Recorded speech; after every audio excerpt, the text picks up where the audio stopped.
자, 우리 다음 하나님 말씀을 볼 때 이사야 6장을 읽습니다.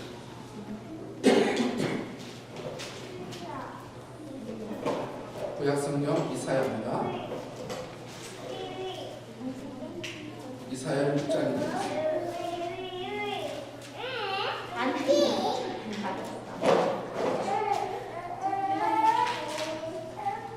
구약성경 973페이지 정도 될 것입니다. 이사야 6장 1절부터 13절까지 한 절씩 교독하고 마지막 절을 같이 읽습니다. 우시야 왕이 죽던 해에 내가 본즉 주께서 높이 들린 보좌에 앉으셨는데 그의 옷자락은 성전에 가득 차였고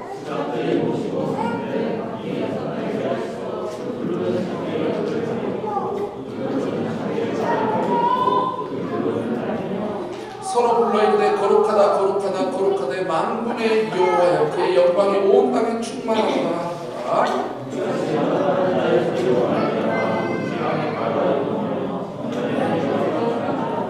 그때 내가 말하되 화로다 나의 망하게 되었도다. 나는 입술이 부정한 사람이요 나는 입술이 부정한 백성 중에 거주하면서 만군의 여호와이신 왕을 배웠음이로다 하였더라.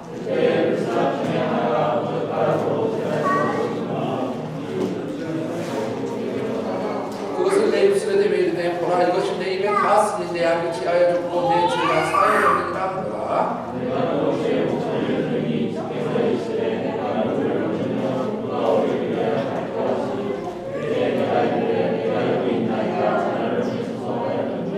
여호와께서 리스다에 가서 이 백성에게 이르기를 너희가 듣기는 들어도 깨닫지 못할 것이요 보기는 보아도 알지 못하리라 하여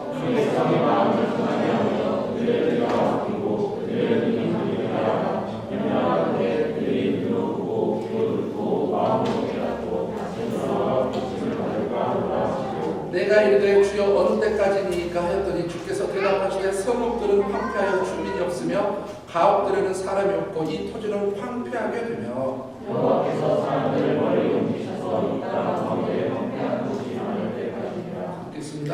그중에 10분의 1이 아직 남아있을지라도 이것도 황폐하게 될 것이나 밤나무와 상수리 나무가 배임을 당하여도 그 그루터기는 남아있을 것과 같이 거룩한 씨가 이 땅에 그루터기가 있어라.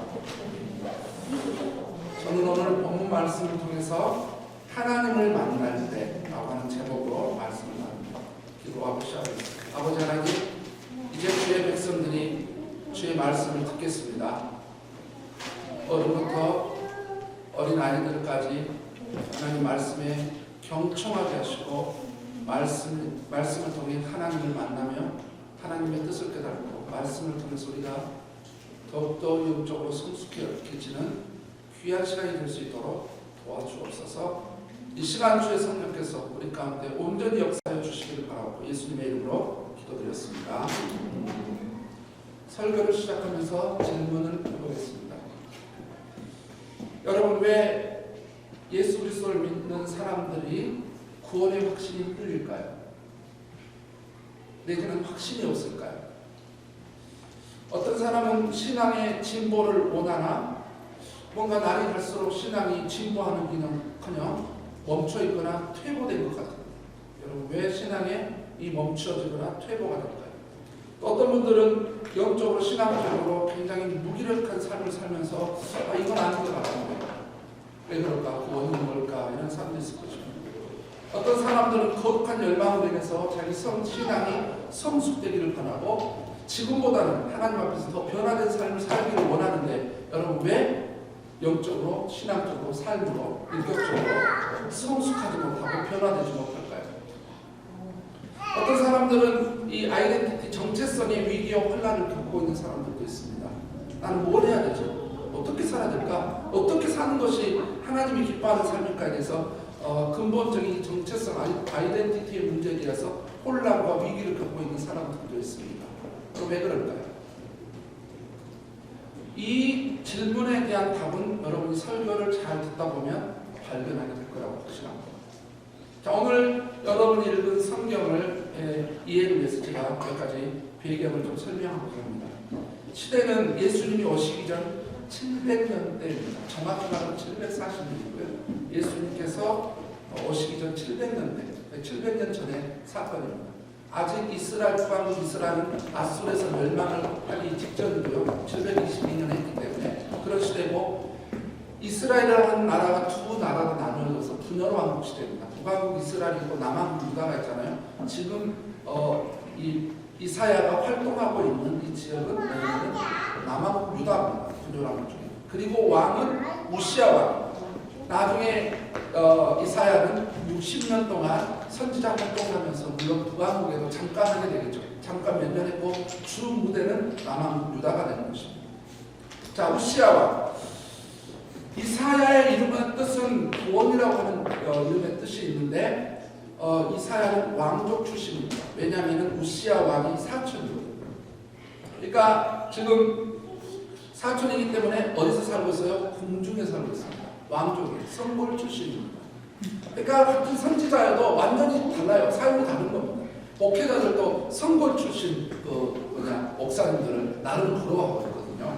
왜냐하면 아버지나 자녀들이 목사입니다. 성골 출신이다. 우리는 그렇게 부릅니다.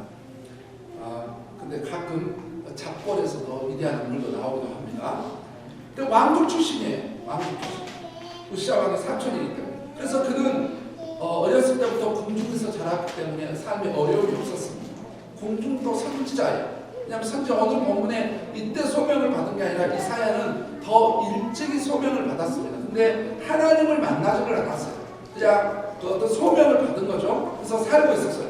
궁중 선지자입니다. 그런데 이 궁중 선지자와 일반 선지자의 차이가 있어요. 왜냐? 궁중 선지자는 궁중에서 너를 줍니다. 월급을 줍니다. 필요를 채워줍니다. 그래서 궁중 선지자들이 있는 거예요. 이 사람들의 특징은 뭐냐면은 왕에게 유리하고 좋은 이야기만 해야 돼요. 왕이 어려움 있으면 가서 기도해달라고 기도를 많이 하고 그 다음에 왕을 해서 그 다음에 좋은 이야기를 많이 합니다. 그런데 일반 선지자들이 있었어요.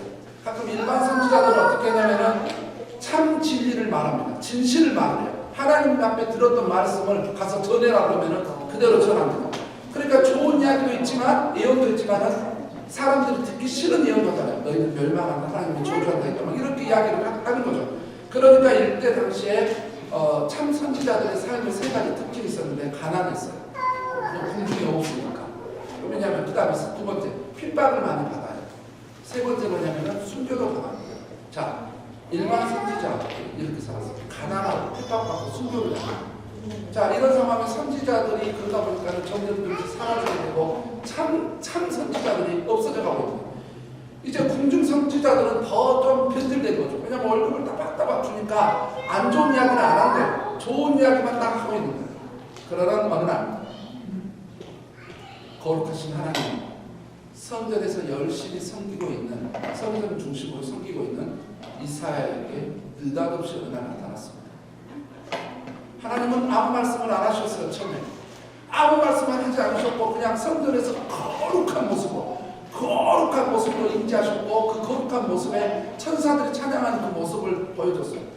하나님이 이때까지 아무 말씀을 안 합니다. 천사들은 찬양하고 있어요. 근데 이사야가 갑자기 느닷없이 뭐라고 고백합니까? 화로가 나요. 망하게 됐다. 왜 망하게 됐다는 거예요? 나는 입술이 부정하다. 그리고 나는 입술이 부정한 백성들 사이에서 살고 있다. 뭔 말입니까? 선지자면 주의 종이면 하나님의 말씀을 그대로 전해야 되는데 좋은 이야기를 하고 그다음에 안 좋은 이야기는 안 하고 그 다음에 좋게 말하고 거짓말을 하고 이러니까는 입술이 죄를 짓고 있었던 거예요. 이사야 입장에서 주님은 아무 말씀 안 했는데 하나님이 딱 나타나시니까 자기가 스스로 나 망했다. 나 거룩하신 하나님을 배웠으니 나는 입술이 부정한 사람이니 자기가 평소에 입술로 하나님 앞에 죄를 지었던 것을 그는 적나라하게 자기 모습을 보았던 것이죠. 오늘 바로 본문이 그런 내용인 것입니다. 그는 오늘 본문에 하나님을 만나고 나서 그는 참 선지자가 되어서 60년 동안을 선지자 활동을 하게 됩니다. 대단한 사람이죠. 자, 오늘 설교의 본문의 내용은 그러한 내용입니다. 자, 그렇게 해서 하나님께서 이제 나는 누구를 보내고 누가 우리를 위해서 갈 거니까 저희 사례가 나를 보내십시오. 내가 여기 있으니 이제 나를 보내십시오라고 그 삶을 하나님 앞에 드려서 이제 그 훌륭한 선지자가 되었음을 우리는 잘 알고 있습니다.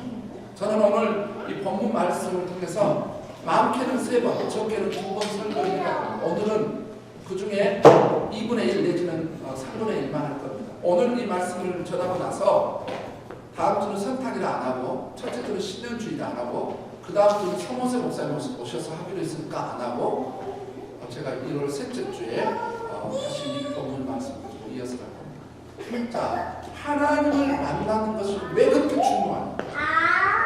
우리 신앙에 우리 인생에 하나님을 만나는 것이 왜 그렇게 중요한 게 대한 그 부분을 살펴보는데 오늘은 하나님을 만나는 것이 내 인생에 우리 인간과의 관계, 인간에게 있어서 우리 자신에게 있어서 하나님을 만난다는 게 왜 그렇게 중요한지를 살펴보려고 합니다. 세 가지를 볼 것이고 첫 번째는 하나님을 만나는 것이 중요하니 하나님을 만날 때 첫 번째 진정한 자기의 모습을 볼 수 있기 때문에 그렇습니다.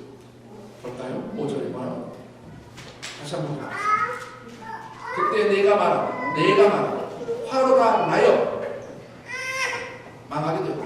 나는 입술이 부정한 사람이요 나는 입술이 부정한 백성중에 거주하면서 마음을 여시고 마음을 여시고 그는 지금 나라고 하는 마음을 네 번이나 했습니다. 내가 나요 나는 이렇게 말하고 있습니다. 여러분 우리가 알아야 될 것이 뭐냐면은 인간은 하나님을 만나서 하나님을 알아갈 때만이 비로소 자기 자신을 알아볼 수 있습니다. 다시 말씀드립니다. 인간은 하나님을 만나서 하나님을 알아갈 때 비로소 자기가 어떤 모습인지 자기 인생의 삶이 어떤 삶인지를 비로소 알게 됩니다. 자 볼까요? 하나님을 만나서 하나님의 전능성을 깨달은 사람만이 인간이 얼마나 능력 없는 무능력한 존재인지 깨달을까요? 자, 이걸 뒤집어 볼까요? 나는 내 힘으로, 내 능력으로, 내 지혜로, 내 방법대로, 내가 마음만 먹고 내 의지로 뭐든지 할 수 있다라고 말하는 사람들 있죠. 그리스도인들, 예수 믿는 사람들 중에서 진짜 예수님 믿는 사람인지는 모르겠습니다만 신앙생활 하는 사람들 그 사람은 제가 단언하건대 제가 확실하건대 전능하신 하나님을 만나지 못한 사람. 여러분 하나님의 전능성을 깨닫게 되는 순간에 우리는 얼마나 내 자신이 연약하고 부족하고 형편없고 아무것도 할 수 없는 거라는 걸 비로소 알게 됩니다. 여러분 인간이 하나님을 만나서 하나님의 전지성 모든 것을 알고 계시는 이 하나님의 전지성을 깨달을 때만이 인간은 비로소 얼마나 인간은 그리고 내 자신이 하나님 앞에서 무지한 존재인지 얼마나 형편없는 존재인지를 비로소 깨닫게 됩니다. 자기가 뭐 좀 안다고 생각하는 사람 하나님 못 만났어요. 여러분 오늘 본문의 이사야처럼 하나님의 거룩함을 만나서 하나님의 거룩함을 깨닫고 거룩함을 안 사람만이 내 자신이 얼마나 더럽고 추하고 악하고 변질됐고 흠이 많은 존재인지 정말 벌레만도 못하는 존재인지를 깨닫습니다. 그러니까 뭐냐면 이것을 뒤집어 보면 이거예요. 나는 좀 괜찮은 사람이다라고 생각하는 사람들은 거룩하신 하나님을 못 만납니다.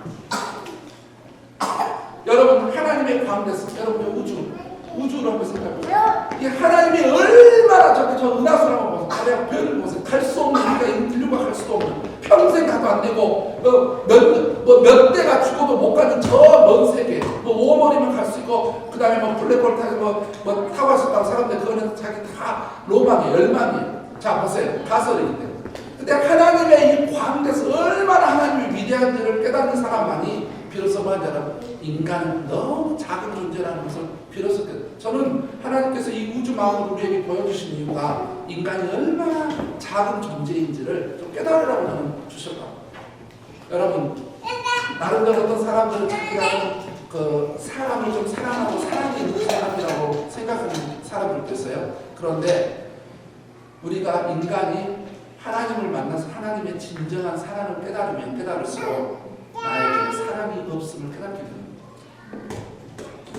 여러분 하나님께서 하나님을 만나서 하나님의 은혜를 알아가는 사람만이 하나님을 만나서 하나님의 은혜를 깨닫는 사람만이 뭐냐면은 나라고 하는 존재는 하나님의 은혜가 없이는 절대로 살아갈 수 없는 존재라는 것을 알게 됩니다. 그러니까는 은혜의식이 없고 나는 내 힘으로 내 능력으로 살아갈 수 있다고 생각하는 사람들은 아직도 하나님을 만나서 하나님의 진정한 은혜를 깨닫지 못한 사람.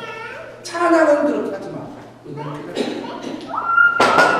여러분 그런데 저는 이 말씀을 준비하면서 왜 인간이 하나님을 만나야 자신의 모습을 볼 수 있을까요? 그럼 우리가 근본적인 질문을 해볼 수 있잖아요. 왜 인간은 하나님을 만나야만이 자신의 모습을 볼 수 있는가? 바로 하나님의 거룩성 때문에. 하나님은요, 절대 제가 인간의 얻어로 더 이상 태어날 수 없는 게 너무 아쉬워요. 하나님은요, 정말 거룩하십니다. 우리가 태양을 눈 두 눈으로 볼 수 없듯이 그것 또는 저는 또한 빛 대신 우리 정말 그 거룩하신 하나님을 인간이 볼 수 없는 것 하나의 상징적인 거다, 비유적인 거다라고 봐요. 하나님은 더 광명이 더 빛이 더 위대하시기 때문에. 그런데 하나님의 거룩성이라고 할 때 하나님의 거룩성을 통해서 인간이 자기의 모습을 발견할 수 있는데 하나님의 거룩성을 가장 잘 표현해주고 있는 단어가 뭘까? 성경이죠. 여러분 생각해 보셨어요? 하나님의 거룩성을 가장 잘 표현해주고 있는 단어. 인간이 인식할 수 있는 거 뭐가 있을까요? 저는 그게 바로 빛이다라고 해요. 빛. 제가 말씀을 준비하면서 이 빛에 대해서 좀 고찰했고 신약 성경에 예수님을 중심으로 한번 봤어요. 여러분 왜 예수님이 빛이 되시냐라고 했을 때 그렇게 생각하니까 이 빛 대신 예수님의 이 모습 말씀이 너무 새롭게 온 거예요. 말씀을 준비하면서 요한이라고 하는 사람이 예수님이 제자 요한이 요한복음의 첫 시작을 할 때 태초에 말씀이 계시니라 이렇게 하잖아요. 그런데 이 말씀이신 예수님을 소개할 때, 태초에 말씀이신 예수님을 소개할 때 뭐라고 1장에서 시작하냐면 참 빛을 예수 그리스도 참 빛, 우리에게 참 빛이 있었다. 근데 그 참 빛을 누구로 소개하고 있냐면은 예수 그리스도를 소개할 때 참 빛으로 소개하고 있어요. 그리고 요한일서 1장에 가면은 그가 뭐라고 하냐면 요한일서에서 하나님은 빛이시라 그에게는 어둠이 조금도 없으시느니라. 빛이라고 말씀하세요. 빛. 여러분 시몬이라고 하는 사람 있죠. 예수님께서 이제 그 율법의 율례에 따라서 이제 할례를 받아내가지고 데려오니까는 시몬이 예수님을 딱 안아보고 뭐라고 말합니까? 세상에 또는 이방에 비추는 뭐다? 빛이다 이렇게 표현했어요. 바울은요 사도행전 26장에서 뭐라고 하냐면 자기가 다른 사람 앞에서 구원받은 것을 간증을 하는데 뭐라고 하냐면은 하나님께서 자기를 어둠에서 비추고 사탄의 권세에서 하나님께로 자기를 이끌어 줬습니다라고 간증을 해요. 그러니까 어둠은 사탄으로 연결하고 있고 빛은 하나님으로 연결해요. 어둠에서 비추고 그러니까 사단에게서 하나님께로 그러니까 결국 하나님은 빛이시라는 것을 강조하고 있는 것입니다. 여러분 그런데 제가 여러분에게 성경 말씀에 해드렸던 요한복음 12장 있잖아요. 예수님께서 직접 말씀하셨어요. 예수님께서 자신을 소개할 때 요한복음에 에버에이즈라고 하는 여기 성도들 예수님에 대해서 예수님 중심으로 공부했잖아요. 근데 거기에는 분장을 하지 않았지만 예수님께서 뭐라고 사람들이냐면 예수님이 자기 자신을 나는 참 빛이다. 빛이 세상에 있을 동안에는 빛을 믿으라. 빛에 거하라. 빛을 따르라고 했어요. 이 빛이 뭐냐? 예수 그리스도. 여러분 기억하세요. 이 빛 대신 우리 하나님, 즉 거룩하신 하나님, 바로 이 하나님을 만날 때만이 인간은 진정한 자기의 모습을 볼 수 있어요. 우리가 엑스레이를 통해서도 우리의 뼈의 구조도 보고 또 다양한 의학 기술을 통해서 자세한 내부를 보듯이 여러분 우리가 거룩하시고 빛 대신 거룩하신 우리 하나님 앞에 자기 자신을 적나라하게 드러나고 하나님을 만날 때 인간은 자기가 어떤 삶을 살아가고 있는지 내가 누구인지를 깨닫게 됩니다. 두 번째입니다. 하나님을 만나는 것이 왜 그렇게 중요하냐? 진정한 회개가 일어납니다. 하나님을 만나야만이 진정한 회개가 일어납니다. 다시 저 5절을 읽어봅니다. 뭐라고 했냐면 그러니까 이사야가 이렇게 말합니다. 화가 나요. 망하게 되었다. 나는 입술이 부정한 사람이요 나는 입술이 부정한 백성 중에 거주하면서 만군의 여호와신 왕을 배웠습니다. 나는 죽었다. 나는 망했다. 나는 틀렸다. 나는 끝났다라고 하는 거예요. 여기서 그의 이 소리에서 우리는 뭘 들을 수 있냐면은 그가 하나님을 만나고 나서 자기 입으로 직접 고백을 하면서 진정한 회개가 일어나는 것을 볼 수 이렇게 진정한 회개를 하고 있을까요? 여러분, 왜 모세가 모든 걸 포기하고 미디안에 가서 차가댁에서 살다가 다시 회개하고 돌이켜서 이집트로 갔을까요? 여러분, 왜 다윗이 찬양이 아까 나왔습니다. 왜 다윗이 밤마다 그가 눈물을 흘리며 이불을 적셨을까? 무엇 때문에 그가 이렇게 회개를 했단 말이에요. 바울이 왜 회개를 했습니까? 예수님을 믿는 사람들을 죽이고 핍박했던 그가 왜 갑자기 예수 그리스도를 전하는 사도가 되고 그가 회개를 했냐 이거예요. 여러분, 베드로가 왜 회개를 했습니까? 나를 떠나소서, 주여 나를 떠나소서, 나는 죄인입니다. 그가 왜 회개를 했습니까? 동일한 사건입니다. 뭡니까? 하나님을 만났기 때문에 그렇습니다. 이사야가 하나님을 만났고 모세가 하나님을 만났고 다윗이, 바울이, 베드로가, 또 다른 사람들이, 저와 여러분, 또 많은 하나님의 사람들이 하나님을 만났기 때문에 무슨 일이 일어나냐면 진정한 회개가 일어나고 있었다는 사실이에요. 그런데 회개 이야기를 하니까 너무 많은 사람들이 요한일서 1장에 있는 회개를, 자백을 회개로 착각하고 그렇게 하고 있습니다. 그래서 사람들이 뭐냐면 자 하나님 앞에서 회개했어요. 그런데 회개하고 자백을 너무나 이게 구분을 못하고 살아가는 그리스도인이 있습니다. 여러분, 컨페런스 자백하고 리펜트 회개는 완전히 달라요. 이 회개 안에 뭐가 들어있냐면은 이 자백이라는 게 들어가 있는데 사람들은 자백을 조금 한 걸 갖고 회개한 것처럼 말하는데 이거를 제가 좀 더 설명을 하겠습니다. 여러분, 죄의 그냥 단지 죄의 고백은 그냥 그건 자백이고 고백이고, 여러분 회개는 분명한 변화입니다. 자, 보세요. 성경적으로 회개는 네 단계를 걸칩니다. 이걸 가르쳐서 우리는 진정한 회개라고 해요. 자, 보세요. 첫 번째 단계는 뭐냐면은 인지 단계입니다.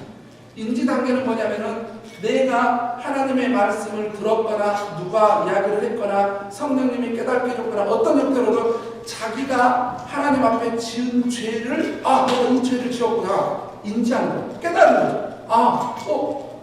나에게 이런 죄가 있네. 자, 깨달은 거예요. 자, 깨달은 거 이거 회개 아닙니다. 이거 깨달음이에요. 두 번째입니다. 이제 두 번째 단계는 시인하는 단계, 고백하는 단계, 인정하는 단계입니다. 이것이 자백인데 사람들이 이것을 회개라고 말해요. 회개 아닙니다. 자백입니다. 보세요. 자, 깨달았어요. 그러면은 하나님 앞에 입으로 말합니다. 하나님, 제가 이런 거 잘못했고요. 이런 거 잘못했고요. 이런 거 잘못했고, 애들이 엄마 나 이거 잘못했어요. 그것처럼 이렇게 입으로 고백하는 거예요. 그냥 인지만 끝나면 안 돼요. 반드시 입으로 가야 됩니다. 하나님, 제가 이런 그리고 하나님, 제 잘못을 용서해 주세요. 이렇게 자백할 때 이렇게 하면 안 돼요. 진정한 자백은 하나님, 제가 이렇게 잘못을 했어요. 그래서 용서해 주세요. 이렇게 가야지. 하나님, 제 잘못을 뭘 잘못했는지 구체적으로 말 안 하면 안 되는 거예요. 시인하고 인정하고 고백하는 거예요. 이게 고백이고 이게 자백인데 사람들이 이걸 회개라고 해요. 요한일서에 나와요. 아닙니다. 자, 세 번째 단계 어디까지 가냐? 통회 단계. 이제 삼김 예배 때 통회 단계라고 했더니 예찬이가 저기 통회라는 말이 이해가 안 되는데 그 무슨 말이나요? 여러분, 통회가 뭡니까? 통곡하는 거죠. 통곡하는 거예요. 슬퍼하는 거예요. 자기가 그 죄 진 것에 대해서 너무너무 아파하는 거예요. 다윗이 그랬잖아요. 많은 하나님의 사람들이 그랬잖아요. 깨달았어요. 입으로 고백으로만 끝나는 게 아니라 죄를 진 것에 대해서 그 죄에 대해서 가슴을 치며 세리가 하나님 앞에 가가지고 죄입니다. 어제 하나님 너는 죄입니다라고 아주 가슴을 치며 했던 그 통해, 다윗이 눈물을 흘리며 요를 적셨던 그 통해, 여러분, 이 진짜로 이 마음에서 정말 슬퍼하고 힘들어하고 괴로워하고 죄 진 것에 대해서 하나님 앞에 너무너무 죄송해서 콧물 눈물 다 쏟아버린 이 통해, 이것도 회개합니다. 많은 사람들이 이렇게 하고 나면은 집사님 회개하셨나봐, 자매님 형제님 회개하셨나봐, 목사님 회개하셨나봐. 절대 회개 아닙니다. 여기까지 회개 아닙니다. 어디까지 가냐? 네 번째 단계 결단입니다. 자, 이게 뭐냐? 그렇게 했어요. 그래서 뭐냐면은 하나님, 그래서 저는 앞으로 이렇게 살겠습니다. 제가 이제는 더 이상 이런 짓 안 하고 이런 죄를 짓지 않고 하나님 그렇게 살겠습니다. 그래서 그 죄에서 떠나는 거, 그 죄에서 돌이키는 거, 돌이키는 자잖아요. 바로 이것이 여기까지 가야 돼. 인지 단계, 시인 단계, 고백 단계, 그 다음에 통일 단계, 그 다음에 결단, 변화 단계까지 가야 이게 진정한 회개예요. 자백은 자백이에요. 그런데 이 모든 회개의 과정이 있죠. 인지부터 결단에 이르기까지 이 진정한 회개의 네 단계는 어떨 때만 가능하냐면 인간은 하나님을 만날 때만이 비로소 이게 가능합니다.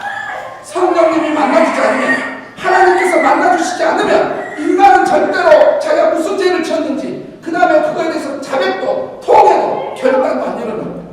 따라서 죄인인 인간이 하나님을 만나서 진정한 회개가 없이는 절대로 구원이 없는 거예요. 그래서 이렇게 되는 거예요. 구원의 단계도 이렇게 되는 겁니다. 이게 회개와 연관시켜보면, 자, 자기가 어떤 죄인들을 알게 됐어요. 깨달았어요.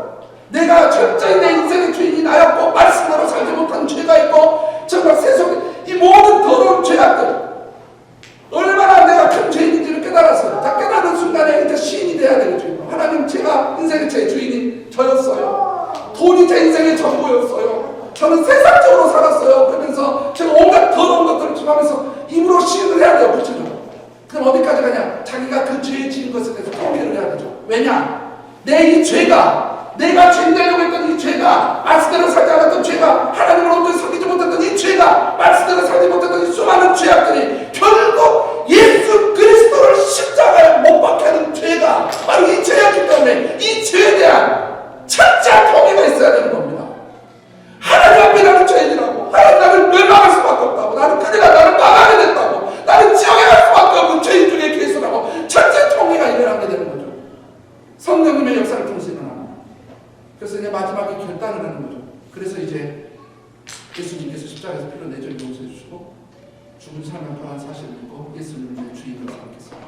그러나 제 영광을 삼가 아니라 하나님의 영광을 삼겠습니다. 이제 제 인생의 주인은 주님입니다. 나의 주님입니다.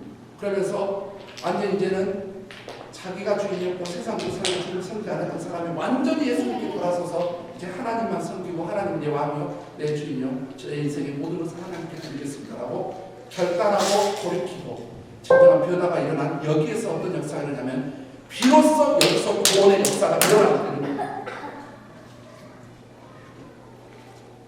인간은 하나님을 만나야 진정한 변화가 일어나고, 마지막으로 우리 모든 그리스도인, 모든 사람들이 하나님을 만나는 것이 왜 중요하냐? 하나님을 만날 때 진정한 변화가 생기기 때문에. 자, 여러분, 제가 1절에 보면 우시야 왕이 죽던 해에 이 말을 잘 기억하시고요.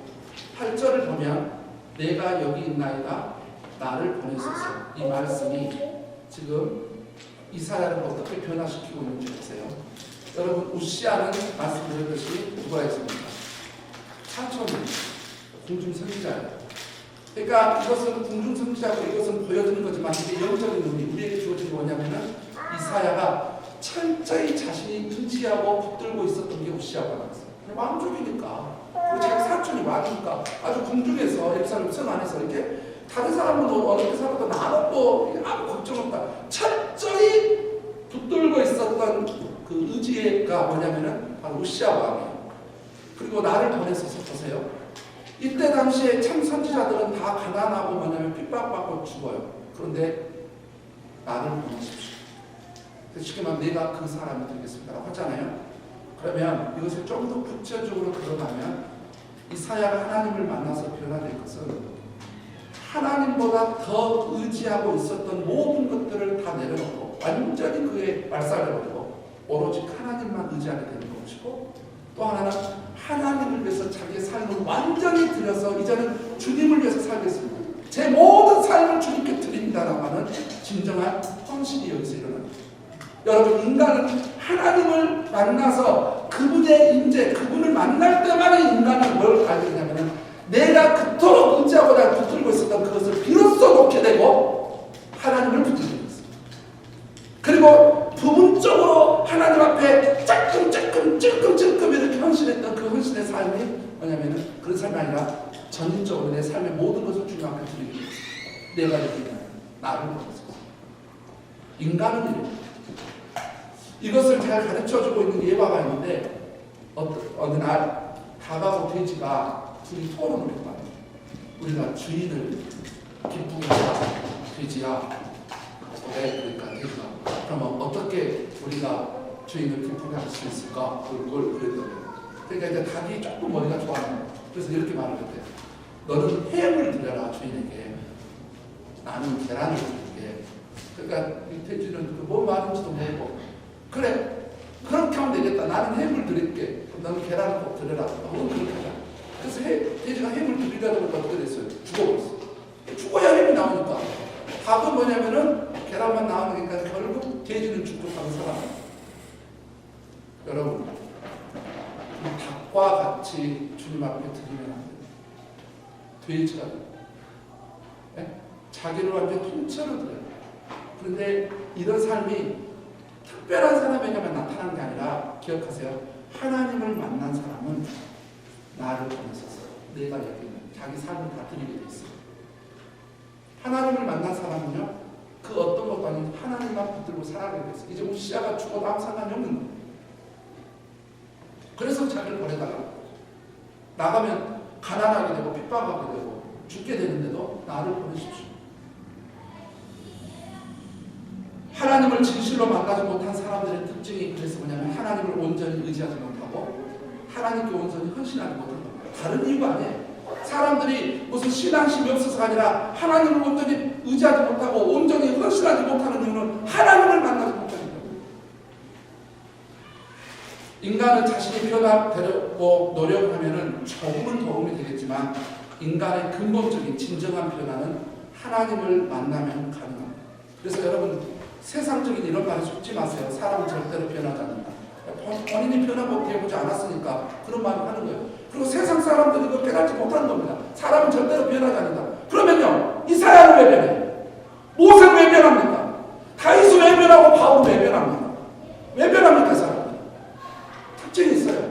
하나님을 만나지 못한 사람들은 그대로 됩니다. 그러나 하나님을 만난 사람은 반드시 삶의 변화가 있습니다. 그래서 우리에게 희망이 있습니다. 그래서 함부로 사람은 절대로 변하지 않는다. 그렇게 말하지 마세요. 하나님을 만나면 변화가 있어요. 자, 말씀을 정리합니다. 여러분 서론에서 했던 질문에 대해서 이제 자꾸 찾으셨습니까? 왜 본의 확신이 흔들리는지, 왜 이제 정체성이 왜 불안한지, 왜 신앙의 진보가 없고 이렇게 성숙이 없는지 이제 찾으셨어요? 맞습니다. 바로 서론에서 질문했던 그 모든 문제의 원인은 하나님을 만나지 못하는 데서 바로 기인한 것입니다. 따라서 우리가 호세아가 말한 것처럼 하나님을 간절히 사모하고 그분의 임재를 갈망하면 우리 하나님을 반드시 만나주신다는 것을 기억하십시오. 하나님은 만나주십니다. 그래서 구원의 확신이 없는 분들은 하나님께서 자신을 만나달라고, 나에게 구원의 분명 확신을 달라고 기도하시고, 이미 구원을 받아 하나님의 자녀가 된 사람들은 매일의 삶 속에서 하나님과 영적 교제를 통해서 그분을 만나셔야 되는 겁니다. 그래야지 변화됩니다. 그래야지 자기 모습을 보게 되고, 그래야만이 진정한 회개가 일어나고, 그래야만이 성숙하고 변화될 수 있기 때문에 그렇습니다. 이 모두가 하나님을 만나는 분들이 되시기를 주님의 이름으로 축복드립니다. 기도하겠습니다. 아버지 하나님, 아버지 하나님, 우리 지체들 가운데 혹시 아직 하나님을 만나지 못한 사람이 있다면 하나님 그들을 만나 주옵소서. 그래서 그들에게 분명한 구원의 확신을 허락하여 주옵소서.